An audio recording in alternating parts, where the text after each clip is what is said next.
Well, welcome everyone. I'm so happy and thrilled that you were able to make it in the middle of the day on a Wednesday. So thank you for taking time out of all of the many other things that you may be doing. I'm Chef Stephanie. I have a doctorate in higher education leadership, but most of my students just call me Chefany. So I'm totally cool if that's the name you want to give to me as well. Feel free to put in the chat at any point in time any questions that you have. I'm happy to answer them. And as we move along, I will also try to provide some time at the end to answer questions as well. But it's plant-based power hour, right? So we've got a lot of plants to power through this hour to create a beautiful whole grain bowl. Hopefully within the email that you received for the event, you should have seen a handout for the whole grain. So I'm using a couple different ingredients today. However, the whole premise is that you can mix and match. So like today, my base grain is going to be farro, which is amazingly hearty and filling, and it's got tons of great fiber. And I love the nuttiness of it. But if say you're gluten-free or you don't have it, or you want to use a different grain, go for it. So we're going to go through those techniques of how to make that so that you can adapt and modify all of the techniques we cover today to fit your needs. All right. So that's really where I'm going to start off. But before we start cooking away, I wanted to adjust my camera so everybody can see my cutting board. And, you certainly don't need to wear a chef jacket to prep at home to make some beautiful lunches or meals, but I had to for the day. When we're taking a look here at my cutting board, nice and clean, plastic is great because it's nice and a great way to make sure that it stays sanitized and you're ready to go there. Key thing here, though, I have a wet paper towel underneath it. And what that's going to allow us to do is not have our cutting board move too much. I have to put a lot of pressure for it to start to slip instead of it kind of wobbling as I cut and go. So that's a really important part today. We're going to talk a lot about knife skills, food safety, just because if we're going to put all this effort into preparing a beautiful, vibrant dish, we want to make sure that it's safe to eat, besides also being nutrient dense and amazing in that way, right? So you can see here that I've got a white onion already cut in half, and I've taken the skin off of it. I didn't think most people needed to watch that, but essentially what I've done is I've removed the top part and the root part, but I left a little bit of that root end in, and I cut it in half vertically. So that way I have a lot of surface area on it. So when we go to dice this for our whole grain, we're going to actually use a technique called the peel-off method, which is going to allow us to infuse a little bit more flavor into our greens. So I believe most people probably know how to cook grains just by boiling them in either water or stock. But I wanted to show you a different technique that can introduce even more aromatics and flavor into a dish so that you can kind of expand the flavor profile of it and have fun with that.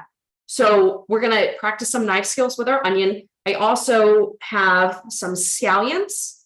So we're going to use those to create our whole grain bowl, bring some herbaceousness in, as well as some parsley.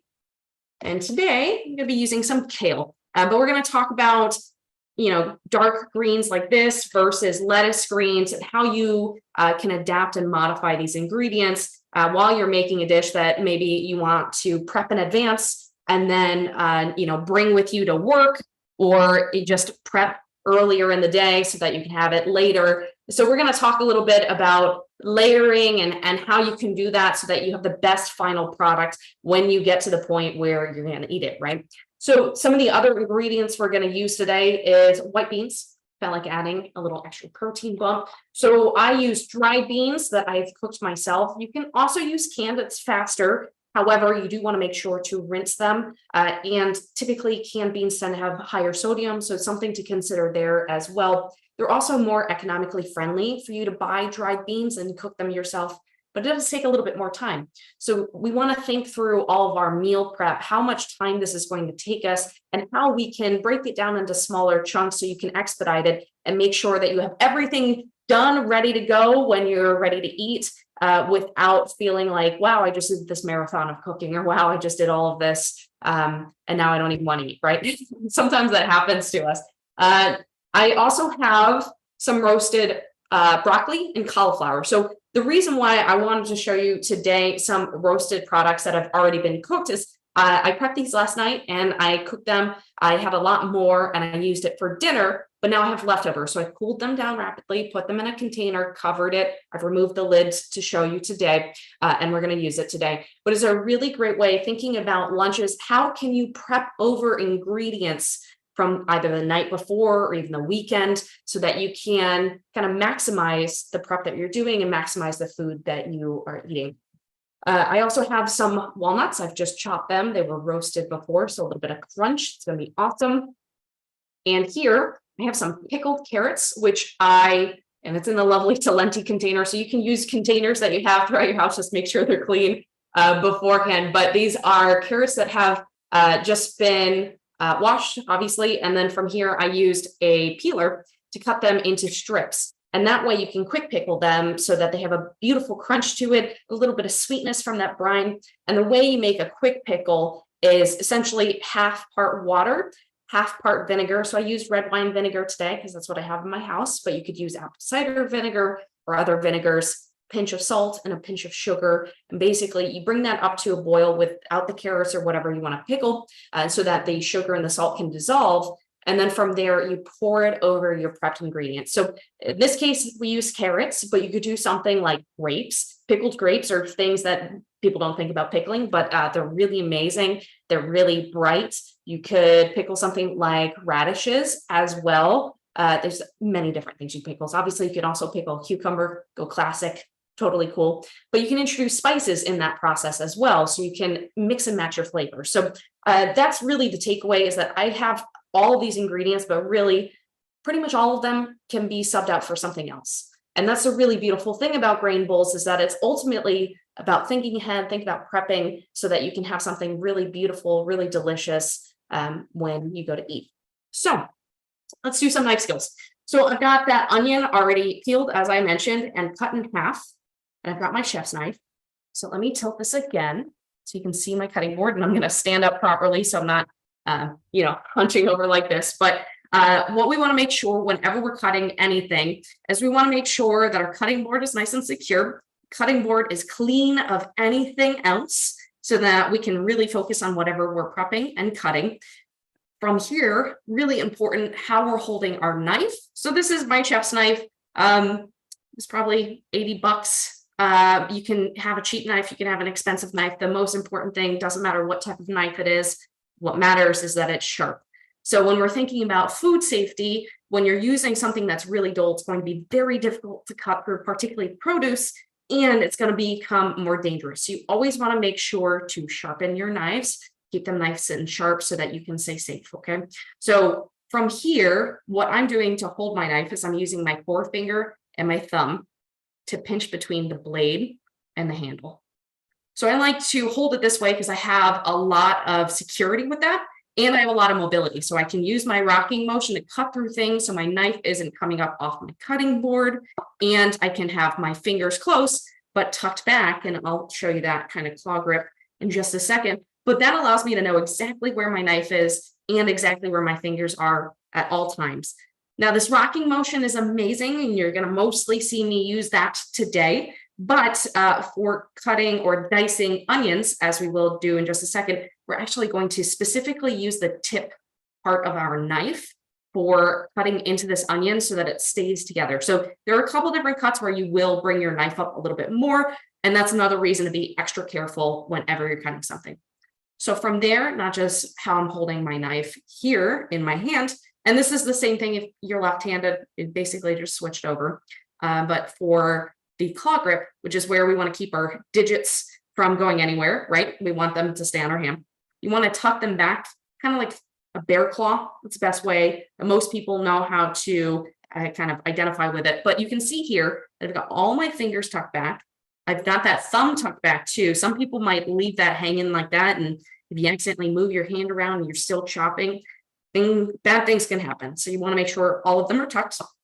And then as we're cutting, we're using that rocking motion. And I can move my hand with my knife, but I know exactly where my fingers are at all times. And that way I can be as efficient as possible while also cutting.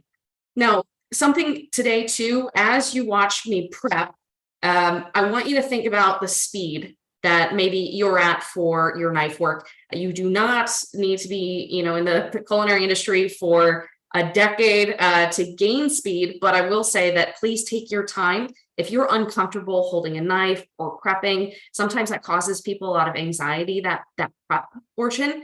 Please give yourself some grace. It takes a lot of practice. There's nothing wrong with taking extra time. What I do recommend in that process is take your time so that you stay nice and safe, but also think of ways that you can make it more enjoyable for yourself. So maybe you can put on a little bit of music while you're doing prepping. You want to make sure it's not too loud so you can hear whatever is going on around you, but trying to think of, maybe you have somebody in your family that also wants to cook with you. Maybe you can prep side by side with 2 different cutting boards.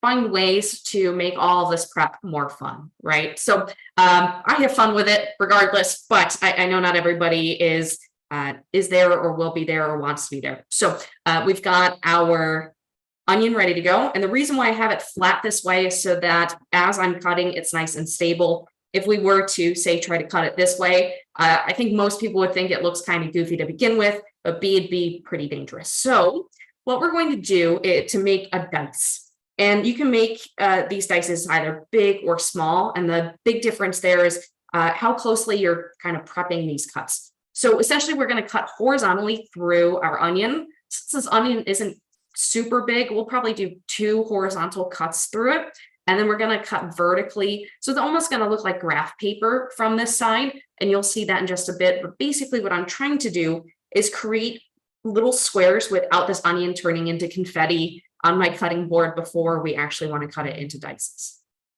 So this is going to look a little bit different than the process I talked through about chopping this way. What I'm going to do is actually cut horizontally through our onion. Key thing here is you want to keep that knife nice and parallel with your cutting board. Certainly don't want to go perpendicular or down, and then basically we'd have half the onion chopped off. So we're going to go horizontally, and I'm holding my hand flat on the top. That way my fingers never get in the way, but it's nice and stable so I don't have an onion floating around on my cutting board.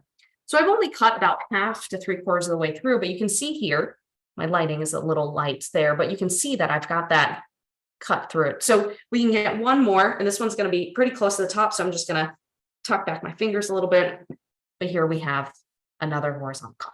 So at this point, we're going to go vertically. So we're going to use that tip of the knife, like I mentioned before, and essentially we're going to cut down, and we'll try to be as consistent with the cuts so that when we go to cut through it later, they'll be nice and consistent. So you can see here, kind of looks like graph paper from the side. And that's what you're looking for. You want to look for squares. Obviously, the edges are going to be round. And I love making this comparison because I heard it once and thought it was accurate, and also funny that especially French culinary techniques tends to focus on, particularly knife skills, turning square things round and round things square, which is just kind of funny, but it's relatively accurate. So here we're taking something round and we're trying to make squares. So now that we have essentially the horizontal and vertical cuts, we certainly need to now make them into dice pieces. Otherwise, we just have a flayed onion. So what I'm going to do is cut through my onion. And essentially what you want to do is cut only to the point where you can see your knife cuts previously, so that you don't end up with super long pieces. So I didn't do those cuts super horizontally into the onion. This is more than plenty for the farro that we're going to cook. But you can see here that now we have some dice pieces, and I'm just apparently throwing my dice pieces all over my computer. So that's going to be lovely later. Got to make sure we sanitize that. But here we can see that they're all relatively consistent. So reason why we want our knife cuts nice and consistent, particularly when we're cooking an item, is that we want them to cook consistently. I don't know. Okay.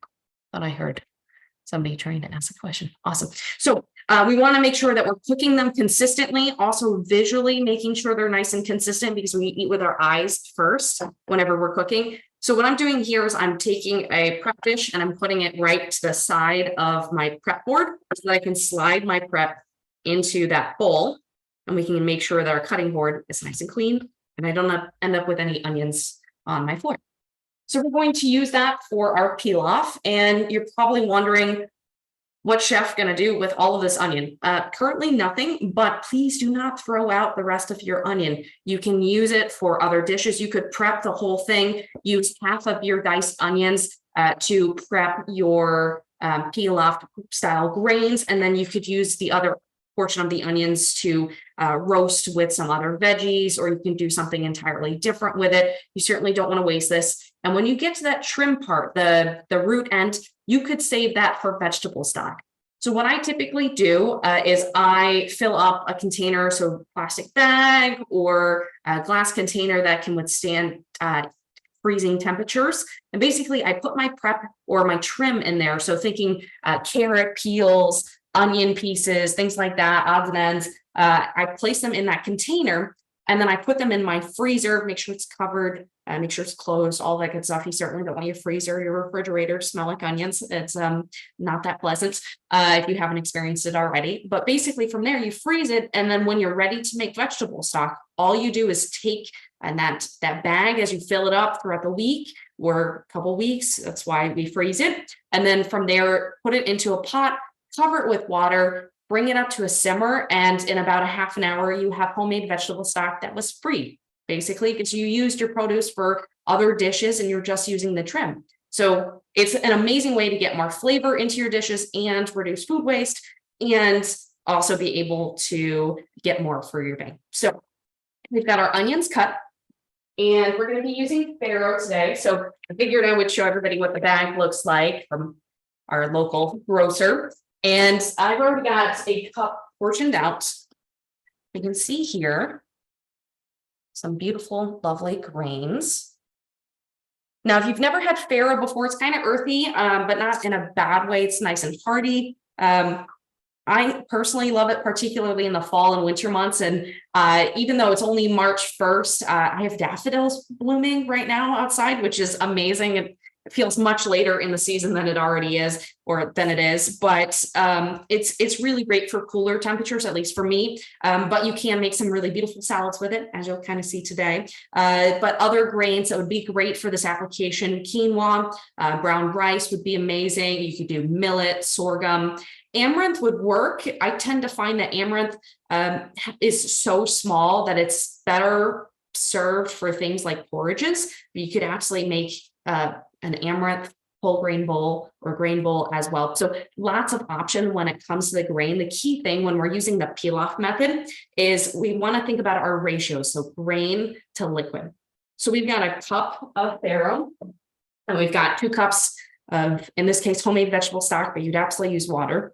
So we're thinking a 2-to-1 ratio for our farro. Sometimes you'll see 2.5 as well. I find that the 2 is perfectly lovely. Depending on the grain that you're using, you may see that some are 1-to-1, some are 1 to 1.5. You're typically using more liquid than grain always, but it could either be a 1-to-1 or more. So it's really important to check out the grain that you're using. If you've never worked with it before, candidly, you can check the back of the bag. The producers have spent a lot of time making sure that their directions are accurate. So it's really helpful if you're trying to check, okay, so I have this rice, how long is it going to take to potentially cook, and how much liquid do I need? So it's really important to think through your ratio so you don't end up with either super rock hard grains or you end up with super mushy grains, because either way, it's not the ideal texture, right? So I've got a pot behind me. It's empty. There's nothing in it. I feel like I'm a magician. But what we're going to do is turn the heat on to about medium low. And I'm going to add in a little bit of oil. I'm using avocado oil today for cooking, but you could use any neutral oil. You just want to make sure that it doesn't have a super low smoke point, because essentially if an oil starts to smoke, it's starting to break down and it's not great for us. So I'm going to add in about a tablespoon. And this is going to allow for the heat to transfer from the pan to the onions and the farro and the stock. So I'm going to allow that to heat up just slightly. And what I'm going to do is sweat our onions first. So we're going to cook it until it's soft and translucent, but not any color. Now you could certainly caramelize your onions, but you're going to get a sweeter note to it. That's not what I'm looking for my grain. So I'm going to add these in. You may hear a little sizzle, which is excellent. and I'm going to add in a pinch of salt. I'm going to toss that in with the oil just a little bit, and I'm going to put the lid on it just because my back is turned to it, and that's going to allow it to steam just a little bit. Key thing here with that pilaf method, you can absolutely use spices, herbs. That's a great way to infuse even more flavor. So thinking about that, like a hearty rosemary or thyme would be amazing from an herb perspective. You could also add in something like turmeric or cumin for beautiful spice notes. And you can add those in with the oil so it's going to bloom and kind of permeate all of your grains, okay? So we're just going to let that cook. I can start to hear it because I have my heat turned up a little bit. So key thing, you want to use your senses as you're cooking, which can sometimes be a process, especially if you don't know what you're looking for, if you haven't tried a dish before, or tried a technique before. But the more you practice these, the more your intuition is going to kick in. So be mindful of the smells, the noises you're hearing in your kitchen. So I'm going to move both my farro and my stock behind me. And we're going to keep an eye on those onions, but I don't think you want to wait to see onions start to just sweat. I'll show you what it looks like once they get there. But for TV magic purposes, I do have some farro that I've already cooked.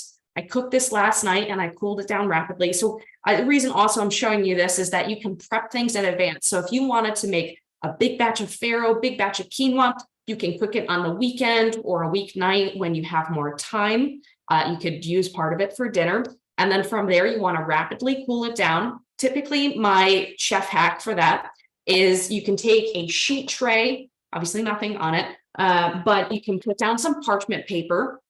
And once you have the parchment paper down on that sheet tray, you can dump your grains on it and spread them out. It gives it more surface area, so it cools down more rapidly. Because you certainly don't want to put in grains that are ripping hot into your refrigerator to cool, because it's going to fluctuate the temperatures in your refrigerator, which could cause other products to also become too warm and basically put them in a danger zone where there's more bacteria that could potentially grow on it and cause foodborne illnesses. And we certainly don't want that.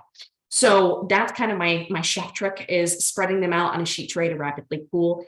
Then you can put them in little deli containers like this or other containers that you have at home, and you could portion them out in advance as well. If you wanted to meal prep one night and pack everything for your lunches for the week or a couple of days, you can absolutely do that in advance. And I'm going to show you kind of how I might pack it in my little deli container here once we have some of our veggies chopped up. But I can hear my onions cooking really quickly in the back, starting to sweat away.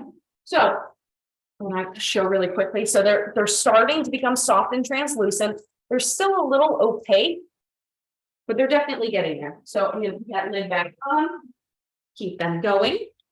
So I've got that farro cooked. I also have those beans cooked, which I know I showed you earlier at the beginning of this demo. And when we're thinking about grain bowls, if you're packing them for later, you could just toss it together for eating just now. But if you want to pack, especially grain bowls where you're adding in delicate greens or herbs or crunchy nuts, you want to think about the layering. So when you pack it, you want to make sure that if we're making a vinaigrette for it or some creamy dressing, that we don't have everything kind of commingling and things starting to get too soft. So thinking about, I have, I'm not going to be using them today, but I have some beautiful local greens from 80 acres. They're lovely, tender. They're amazing for grain bowls, but what you would want to do if you were packing it together with, say, the farro and the white beans, and we had some, our roasted veggies, I'd want to put my greens at the top of this so that the weight of everything else doesn't crush them and make them sad and wilted, because you certainly do not want to have a sad lunch, right? So thinking about that layering can really help there. Also thinking about if you're going to toss everything with a vinaigrette, what I tend to recommend, particularly if you're going to pack it all in one container and not pack separate containers, which I love it. The less you have to carry around, the better, right? If you wanted to, I would add in your dressing at the bottom, and basically you can put your grains on that and it creates kind of a protective layer until you're ready to shake it up and include all of the other ingredients. So they get the flavor of it, but you don't have them accidentally wilting from sitting in dressing too long, right? So we can think about layering that way as well. Back to our onions. All right. So my onions are starting to get soft and translucent. I actually had the heat a little too high, so you can actually see some browning, which is not ideal, but it will be fine. So that's the big thing too, is that you can keep rolling with it, right? As long as we don't burn it, we're good. So from here, we're going to add in our farro. And essentially what I'm going to do is I'm just going to stir it to incorporate the fats in with that farro and the onions. And then from there, I'm going to add in my grains, bring it up to a simmer, cover it, and let it cook until it's nice and tender. And for farro, that typically is around, at least this grain or this iteration, the 20 minutes. You may find some brands that are a little bit longer than that. So it's always important to check and taste along the way as well. So I'm going to add in my stock. And if you don't have vegetable stock ready to go at home, you can absolutely use water. Certainly nothing wrong with that. And if for some reason you consume animal products, you could also use an animal-based stock as well. And just be mindful that stocks are going to introduce different flavors into that grain. So it's always important to think how that's going to pair with everything else. So we've got our grains cooked. In this version, I'll show you what it looks like once it's out of the pan as well, but this is more than plenty for today. We've got our beans, we've got our roasted veggies. So now we need to prep a little bit kale, and we've got some beautiful radishes and our herbs. And then we'll put everything together. You'll get to see what it looks like, and we'll have some time for Q&A. So for my kale, I'm using Lacinato kale, also called dino kale. You could use any type of kale. You could also use Swiss chard, you could use beet greens, you could use collards. Really, any hearty green is amazing and great, particularly for lunches that you're packing, because they're a little bit heartier. So they're going to withstand being packaged a little bit better than soft tender greens. You can still use soft tender greens like I showed you with the lettuce greens, just thinking about that ordering and the layering, right? So what I want to do is separate the stem, which you can still absolutely eat, and I will include it in my green bowl, but I find that I want to cut that slightly differently than these lovely green portions. So what I'm going to do is just pull up part of the greens, and then from here, I'm going to make essentially an okay sign. And I'm going to pull, and that way I have the stem separate from the greens. And I'm going to do that a few more times so you can see the process. So I'm pulling some of the greens out from the stem. I'm holding the stem, and I'm going to pull that okay sign. So a couple more.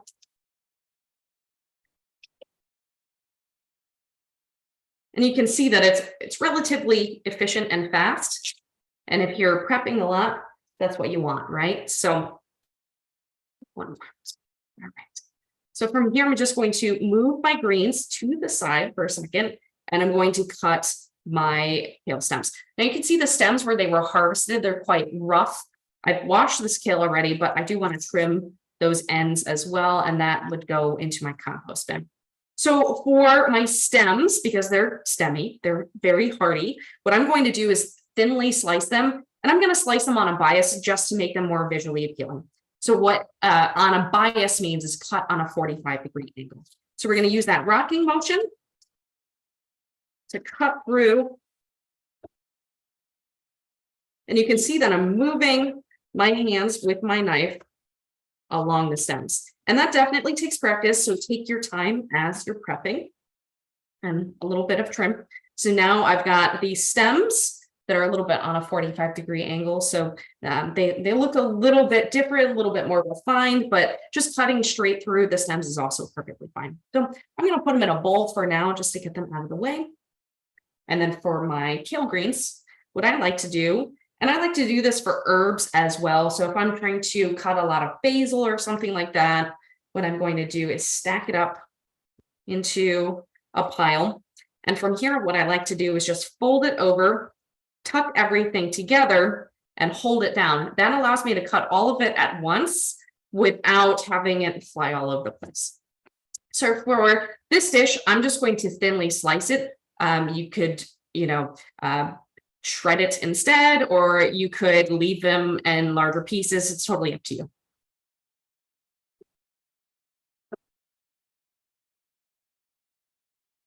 So you can see here that I'm moving my fingers back, kind of repositioning that kale as I'm going. And here we go. So now we have some lovely pieces. They're large enough that they're still going to have some texture, but they're not so big that it's going to be difficult to eat.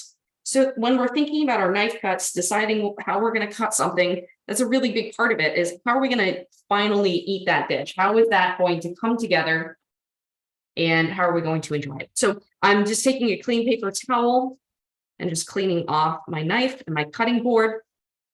So throughout this process, we just want to make sure that we're clean and organized so that we can also mentally stay clean and organized. It can sometimes feel very chaotic when you have prep all over the place. So that's another thing that I really like to do, is try to keep as organized and clean as possible. Sometimes things can get overwhelming too, and that's where you can stop, kind of reposition, figure out how you're going to clean up, and then move forward. There's nothing wrong with that. So we've got a lot of our ingredients coming together. So I'm just going to show you how I'm going to slice some of my radishes for this dish as well. We'll make a vinaigrette and we'll be rocking and rolling besides the parsley and the scallions. So radishes I have washed, obviously. You can see that the greens are super tender. Some of them are kind of a little hairy, so not everybody likes to consume them. If you're somebody who is just like, I don't like the texture, not going for it, certainly compost that. But some people do enjoy radish greens, so you could use them in a salad as well. What I would do though is see how stemmy that is. I would just take that off. You could chop that smaller if you wanted to, but now you have these beautiful greens that you could mix together with other greens to create a beautiful kind of lettuce blend. And that way you're using them. So we've got our radish ready to go. I'm just going to trim that little tail, put it in my compost. And from here, what I like to do is cut it in half. That's going to give us more surface area. So we always want to think about that surface area as we're cutting. I'm going to move these out of the way so it's not disrupting the view. But essentially, I'm just going to cut it into half moons. So we've got these slices here. You could also wedge them instead. But I'm just going to do some thin slices or half moons. So they're nice and tender, but they're going to have a little bit of a bite to it. And it adds some visual aesthetics to the dish as well. So we're thinking about not just the texture, not just the knife cuts, but how is this going to enhance the dish? Is it going to add a different flavor component to it? Is it going to add that texture that I'm looking for? Is it going to add, a lot to the dish, or is it going to detract? So most of the time it's adding, but at some point, if you're trying to think of, oh, I want to make this dish and I have carrots and radishes, and now I've got roasted sweet potatoes and roasted broccoli and all of these ingredients, sometimes it can get a little unwieldy. So I do recommend to kind of pick a few veggies and think through, how do I want to best prepare them? So maybe it's having some roasted veggies, maybe it's having some raw, maybe it's having some pickled. So thinking about how you can combine them, but you don't need to do every cooking method ever possible in one grain bowl. So you can pull back. So from here, cutting in half again, those little half moons, and we're just gonna do little slices.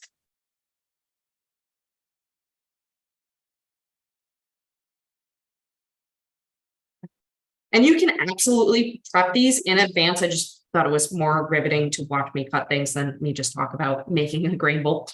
You can absolutely prep radishes, carrots, things like that in advance. What I do recommend for radishes, or if you wanted to prep something like apples in advance, to keep them submerged in water. That's going to keep the freshness on it so that you can use them at their peak freshness when you go to eat it. Now, if you made your grain bowl overnight, you can absolutely put the radishes on top and keep it in the same container like this one. That will be totally fine. But if you're prepping it on one day and keeping them for a few days, I highly recommend keeping in the water so that they stay really nice and enjoyable and don't dry out on you. So let's get some herbs really quick in the mix as well. So we'll use one scallion for today. So this root end, I'm going to trim off. That is great for stock as well. And from here, I've got the white part of the scallion and the green part. Some people find the white part a little intense, so you could absolutely saute that or use that to cook your grains, or you could, save them for a different dish, maybe make a stir fry, something like that. Plenty of options there. But I like the brightness of it, so I'm actually going to keep it for my whole grain bowl, but you can certainly keep the whites for something else and then just use the greens. And I'm doing that bias cut again. So you'll notice a different shape and sort of some consistency too particularly on the portions of the scallion that are a little bit thicker versus thinner. But you can see that we've got that bias cut nicely done here. So I'm going to actually put my scallions with my greens. We'll toss those together. And I'm also going to add some parsley. So I've got some parsley. You can absolutely do something like basil or tarragon.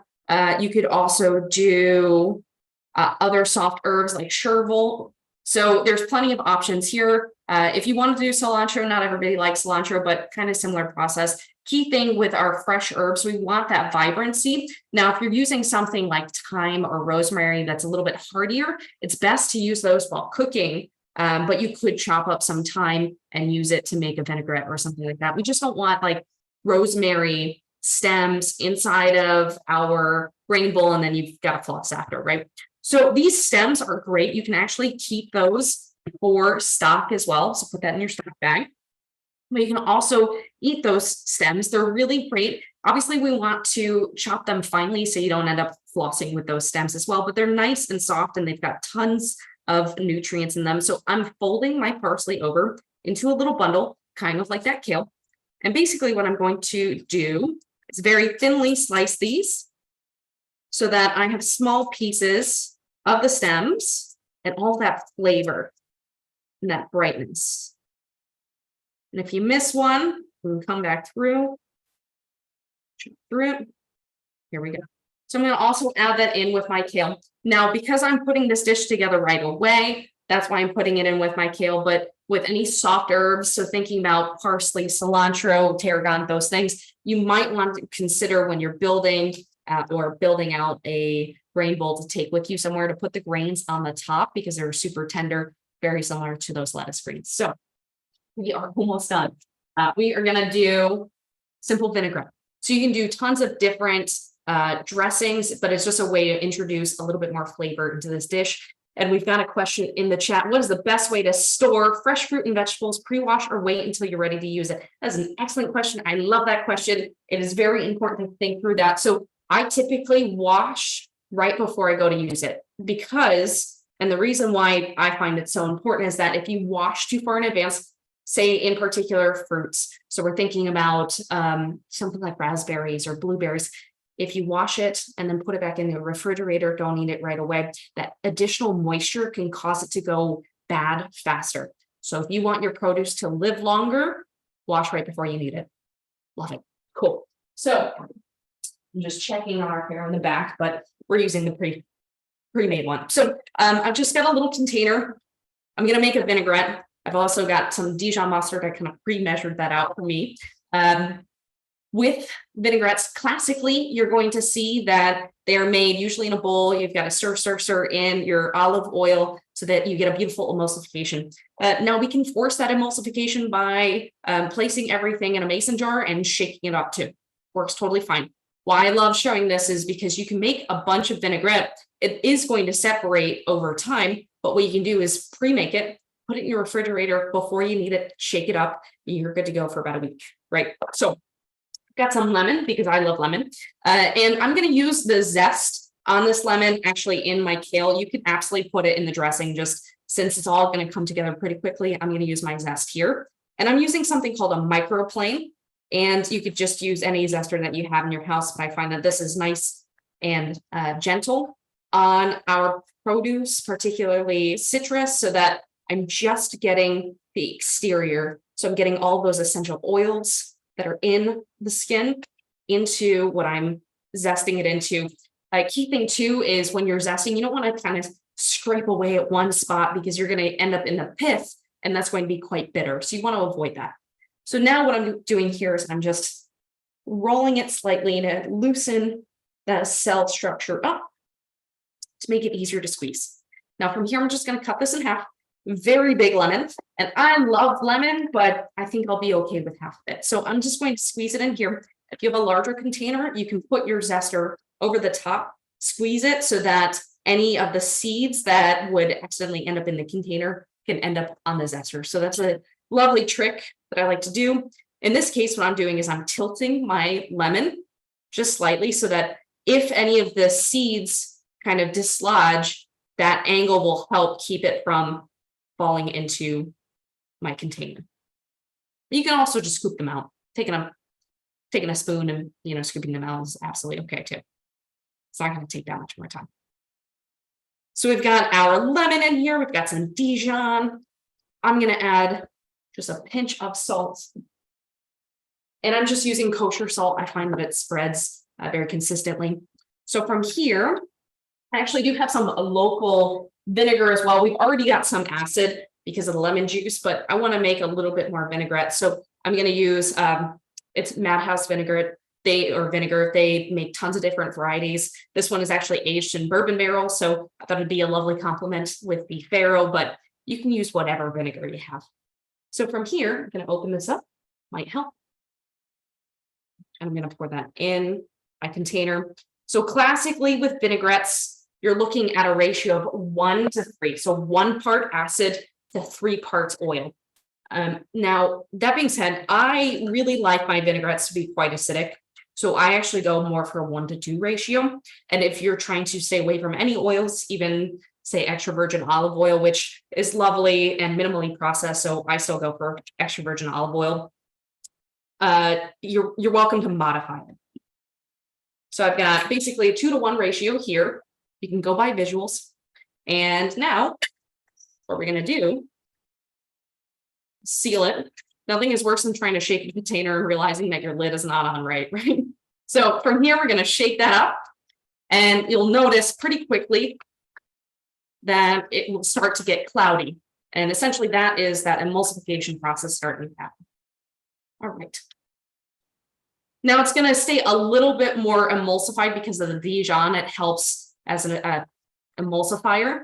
And you can see here, starting to get a little creamy. We could probably whisk it a little bit more or shake it a little bit more to get even smaller disbursements of the oil with the acid. But that looks good to me. You can also season it however you'd like. So if you want to add herbs at this point, if you want to add garlic, shallots, it's a beautiful accompaniment. So we've got all of our components done. It's a beautiful thing. And at this point, we're going to bring everything together. Now, I just did all of that in front of you, but you can absolutely do that in advance. Like all of that prep work can be done on a different day, and basically you can put it together either morning of, night before, and mix and match based on everything that you have prepped, right? So I'm going to quickly move my cutting board out of the way. And I've got this paper towel, so I'm just going to wipe my counter just slightly. All right. So, all right, we've got a lot of components. We got a lot of things going on, but it's going to be a super delightful dish. So we're not going to use all these pickled parts. That'd be a little excessive, but we'll add a few. So at this point, because I'm going to make this right here so that I can have lunch after we have our power hour. But here's what I would do if you wanted to pre-pack it in a container and stack it. You can also use a mason jar if you're not into plastic. Totally understand that. You could also use a bento box or something like that and find different ways to build this into a container. But what I would do, I'm going to take a little bit of my Faro. I'm going to go for about 3/4 cup. It's good to go. I'm going to add in some of my cooked beans as well. The beans are going to be quite hearty, so they're going to be able to withstand the vinaigrette also. I'm going to shake this up. I'm not going to use all of it, but pour that in. Stir it up just a little bit. And you can see that that vinaigrette's on the bottom. We don't want it to be drowning in that vinaigrette, but we want enough that it's going to cover everything once we toss it. So at this point, I'm going to add in some of my kale so you can see this build. And that's also got the herbs in it, so because we're using it right away. So at this point, I'm going to add in some of my roasted veggies. And we're going to use some of the pickled carrots. Now, the pickling liquid is totally, you can absolutely use it actually to even make a vinaigrette, but it's a little bit sweet. And I certainly don't want to add too much extra moisture to my item. So I'm just going to take this out. You could dab it with paper towels, and we're going to place that in. Now, if you make pickled carrots or something else like that, these are great sandwiches as well. You certainly don't need to just use them for grain bowls. And then top it all off, we're going to add in some of those radishes. And honestly, the walnuts I'm going to keep separate. Key thing with walnuts or seeds or anything like that, if you're making something in advance, what's going to happen is if there's moisture introduced to those nuts, they're going to get kind of soggy and feel a little plasticky. So I typically just garnish those when I'm ready to eat. So you can put them in a little container and pack them with you. And if you don't end up using them, you can eat them as a snack later. So you can pack this up, and of course, having a tight fitting lid that actually fits the container might help. So you can see here, we have that beautifully built. So you can pack this away, label and date like a good chef would. And that way you can have that ready to go. We just got an ask about what about the plant-based protein, just the beans. I was hoping for tofu tips. We can tofu tip all day. We will talk about tofu as well. So yes, you could also roast some tofu. You could add tempeh with the farro and the beans. There's tons of protein here. We've also got a little bit of protein from our walnuts. So it's nice and hearty already. But if you want to up the protein, absolutely, you can add in more by using some tofu or tempeh. And I will absolutely talk through how I prepare both of those. So real quick, at this point, if you were bringing this to work, get a beautiful thing. You get to show it off to everybody. Look at how colorful that is. Vanna whiting our container. But basically from here, what you can do before you're ready to serve it is you can shake it and basically distribute your dressing into all of your items. So from here, got a lovely bowl. And you can simply pour it out. But if you want to have some fun with plating, I sometimes will pull up the pickles and place the grains on the base, build it some height, and then just take the greens like that. So we've got tons of height. Everything is nice and consistently coated in that dressing. And from here, we're going to add in our little crunch factor with the walnuts. And you could also do pistachios, or you could do something like pumpkin seeds, sunflower seeds, totally up to you. But here we have a lovely, vibrant, hearty lunch.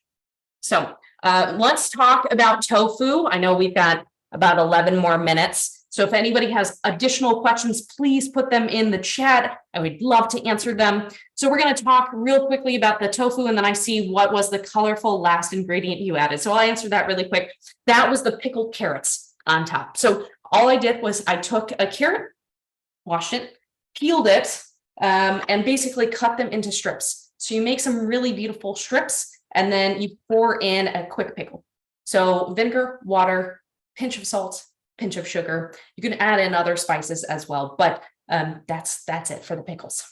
All right, so recipe for different dressings. Okay, so we'll get to those questions in a bit, but the tofu, I love that question. So thinking about tofu, there are a lot of different types of tofu out there, thinking extra firm, silken, any range in between. And basically those are the textures. So silken is super soft. It's great for making mousses. It's great for smoothies. It's smooth. It's delicate. It's amazing. It's not great for whole grain bowls because you want a little bit more texture, especially if you want to roast it. So what I recommend is the extra firm or firm tofu. From there, drain out any excess liquid. And what you can do is marinate that tofu. I typically actually cube it or slice it and then marinate it. So I get all that marinade and all of the portions of it, all that surface area.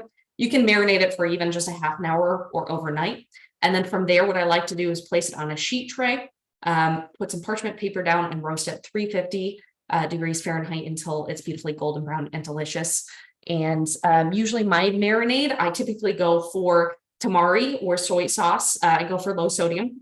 And then from there, I typically add in some rice vinegar to add a little bit of acidity. And sometimes I'll add in some ginger and garlic for aromatics. And that's my favorite tofu. Same marinade goes for tempeh. I prepare it pretty much the same way. It tends to be a little bit harder if you've never had tempeh. It can be a little funky, but it's absolutely worth trying. It's super awesome. Kind of a flavor that not everybody is a fan of. So give it a try. There are many different types of tempeh as well. So try a few different varieties before you swear it off. So I hope that helped. Let's see. recipe for different dressings. So basically that dressing, we've got an acid, we've got an oil, and then that Dijon. So you can absolutely do a mix and match there. You could just do lemon juice, you could do lime juice, you could do different types of vinegar. So you could do rice vinegar, apple cider vinegar. If you wanted to go for a creamy dressing, one of my most favorite plant-based creamy dressings is tahini, lemon juice, a little bit of water, and basically I mix that together, put a pinch of salt in, and you have a beautiful creamy, dreamy dressing. You could also add in some garlic if you wanted that note to it as well. So plenty of options there. You could also blend ripe avocado and use avocado as that kind of creamy base. Add in some acid as well. Add in aromatics. So you could, do garlic, or you could do herbs and make a beautiful kind of green goddess dressing that way. So it's all, you can certainly get nitty gritty about the quantity of those ingredients within that recipe, but it's more about thinking, okay, so that avocado is adding in that fatty element. The tahini would do the same thing there. For vinaigrette, we're looking more at the olive oil or any other type of oil that you're using there. I got a question about the pickled carrots last in the fridge. Honestly, it's pickled, so it can last quite a long time. From a food safety standpoint, typically we try not to keep anything beyond a week from like a public standpoint, but pickling, even though it's a quick pickle, you probably get away for a couple weeks. Yeah. What was veg trim does not go well in the stock bag? I love that, Debbie. That's an excellent question. Big thing that does not work in stock bags are things like broccoli, especially in large quantities. Unless you're making broccoli soup and want to make a broccoli stock, other things that are not great in that veggie stock bag includes tomatoes and potatoes. The potatoes are going to add a starchy quality to it, make your stock a little cloudy. It's not going to be ideal. And the tomatoes are going to add kind of an umami note that arguably would be fine, but it can be quite funky. So those are my top ones to not include. Awesome. Let's see. How long do the dressings last in the fridge? A week. I would go for a week. Typically, honestly, if you're just doing like a very blanket vinaigrette, so basically just acid and just oil, it will last for a very long time because you haven't introduced other ingredients that could potentially go bad. But if you're doing something like shallots and garlic and things that could potentially go bad faster than your stable acid and oil, then you're looking at a shorter lifespan. So it depends on what you're adding to it. If it's very simple and just like vinegar and oil, it will last for a very long time. If you start adding additional things in, shorter life. Yeah. Awesome. I think we have 5 more minutes if anybody else wants to bombard me with questions, but I hope I answered everything. It's been such a pleasure to have you here. Really quickly before totally space out. So we've got our farro. It's already nice and tender, and you can see that all of that liquid is gone. So I'm going to let that rest. It's off the heat, and that will be good for me to make more dishes. So. Thanks, Stephanie. Yeah, if anybody has any other questions, feel free to put them in the chat. You can also just raise your hand and I can unmute you if it's easier for you to just ask, but we'll stay on for a few more minutes here in case anybody else has any questions. Thank you, Debbie. Appreciate that. If anybody needs anything to beyond this presentation, certainly reach out to us. I'll be happy to answer anything. If you're making this in a couple of weeks and go, "Ooh, I don't remember XYZ," please reach out to us. We're happy to assist. Sue just asked, does water temp matter when washing the greens, cool versus warm? Yes, that's an excellent question. I love that question. So cold is better. Cold is going to keep it nice and vibrant and fresh. Warm is going to basically start to wilt our veggies. So absolutely go for cool. Awesome. How do we get Thrive credit for attending? Susie, do you have an answer for that? I think you can request it through your Thrive app. If that doesn't work, just email us directly. You can reply to the email that we send out after this session, and we will make sure that you get your Thrive points. Thanks. And again, for any questions, just reply to that email that you get after the session, and we'll make sure Chef Stephanie gets them and gets an answer to you.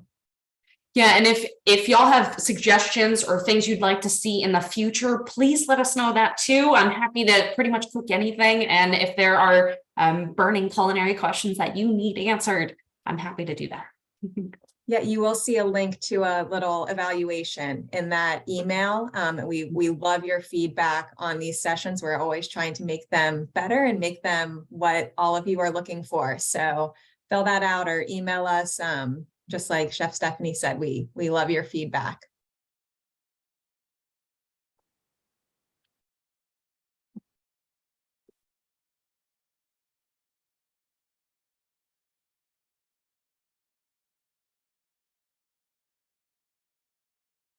All right. Well, I think that's about it. So thank you. I'm sure everybody's ready to go to lunch. I know, made me hungry. I'm ready for so much after that. Awesome. Yeah, thank you so much, Chef Stephanie. That was great. And thank you everybody for being on. We really appreciate it. Thank you all for being here. I really appreciate you taking time. And as we've mentioned many times, please reach out. We're happy to answer anything or provide additional assistance and guidance. So thank you again. Have a great day. And you just tried the recipe. It's really good. Yes, I love it. I love how somebody pre-prepped and did this with me. I love that. Awesome. I hope everybody else enjoys it too when you get around to it. Thanks, everyone. Have a good day. Thank you.